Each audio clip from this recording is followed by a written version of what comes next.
What's up, you guys? Welcome back to my channel. Yeah. What's up, y'all? Did y'all miss me? Well, I'm back for another video, okay? But anyways, let's get into these little olla de berry, girl. What the heck? Olla de barro berries that we're going to be doing today. They're going to be so freaking cute, and let me show you guys how I made them. So we're going to be starting off with a whole bar of almond chocolate. Oh my god, why am I always saying almond chocolate? I meant almond bark chocolate, the super white one, okay? And then we're gonna go ahead and grab a chocolate bar, and we're gonna just use one little square, and we're gonna mix that all together, and we're gonna get the perfect color for our base. So usually for samples, I like to use the almond bark chocolate just because it's a little bit cheaper and you get more chocolate in general. But for my regular orders, you guys, I do use Merkin's or Guitar chocolate. Trust me when I say those brands are so freaking good, and you can get them at Baker's Bodega, and I do got a code with them for 10% off.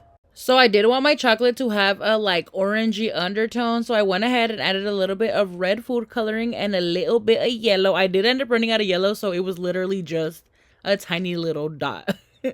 By the way, you guys, this is Chocolate Chameleon food coloring, and this is also one of my favorite food colorings. I don't just use Color Mill, you guys. Chocolate Chameleon is very slept on, so if you guys ever get the chance, make sure you guys check it out. I love this food coloring. Looking back on this video, I could have made my chocolate just a little bit darker, but this color will do for this set. I do love how these berries are just so big, fat, and juicy around this time, y'all. So we're gonna dip all 12 berries in the same color, and I do double dip my berries, you guys. You guys already know that I do not like chicken skin on my berries, so we will be double dipping every single one of them. I mean, look at the difference, you guys. They look so different, but so good when they're double dipped. So for our first berry, we're going to take a sandwich baggie, and we're going to get some of the same color chocolate because we're going to be using this for a drizzle. By the way, you guys, I do like to use the Walmart sandwich baggies. They're my favorite bags to drizzle with. I do not get none of the piping bags or none of that. For our first drizzle, we're going to be doing the cute little side loop-de-loop. This one's super easy and cute. Look at it. I did forget to show you guys how I got this green chocolate. All I did was use the Color Forest from Color Mill and mixed it into the already brownish color that we did because I wanted that cute little brownie vibe to it. You know what I mean? Yeah, y'all know what I mean. I got the perfect green. Anyways, you guys already know I had to do my classic drizzle. I absolutely love this design, so I always add it to all my dozens. Okay, so now we're going to be working on the actual barro berry, and for this one we're going to be using some chocolate wafers just because we're going to add it as the like lid or whatever it's called on top of the barro, you guys know, to give that shape. Yeah, y'all know what I mean. And I usually just use chocolate to glue it on there. I melted some more chocolate because I'm going to be making a C, and we're going to be using this as the handle for the berry. So we're still working on the shape of the actual berry before we do that second dip. And again, with the same chocolate, we're going to be using it as glue, and we're going to glue on the little C on our berry. Just make sure to let those dry, and I'm going to go ahead and do like a second barrier because I don't want these to fall off or anything once I dip them in the chocolate. So I like to go ahead and put more white chocolate on where the ends meet. You know what I mean? Where the freaking chocolate touches the other chocolate. Yeah.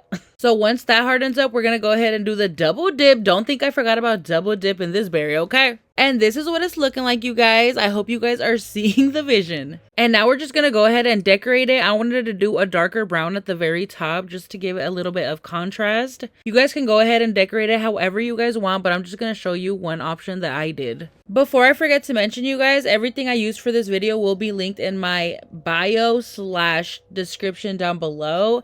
A lot of you guys always ask me where I get a lot of my stuff, and I always say it's linked down in my description, but it's also in my bio, you guys. My Amazon storefront and Walmart storefront has everything that I use. The chocolate, the Color Mill, the silicone cups, everything you can think of for my video, it's in there, you guys. Make sure to check it out. Alright, for this next step, we're just going to be doing a bunch of dots. I wanted to do a little floral pattern because it's easy and really, really cute. So I just went ahead and did that as a design at the very bottom of the little barro berry. Let me know what you guys think about these. Also, for the consistency of your chocolate while doing all these designs, make sure it's just a little bit on the thicker side. You don't want your chocolate to be too thin or all the dots are going to run down and they're going to look like little teardrops, and that's not going to be cute. Okay, this next berry is a little bit more difficult, you guys, only because of all of the line work you have to do. So I'm going to be starting off with drawing a little S, and I'm going to draw like little arrows right in the middle of it just to give it a little bit extra pizzazz. And because this is a Mother's Day set, I didn't want to write mom somewhere, so I went ahead and drew it on there as well in cursive. And instead of a O, I did a little heart in the middle.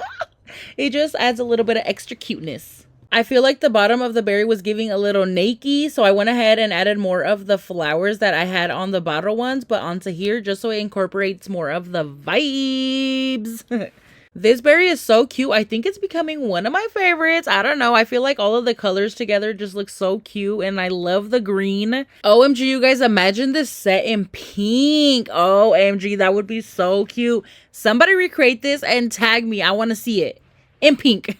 To continue the brown vibes, I went ahead and did brown shredded paper and brown cupcake liners.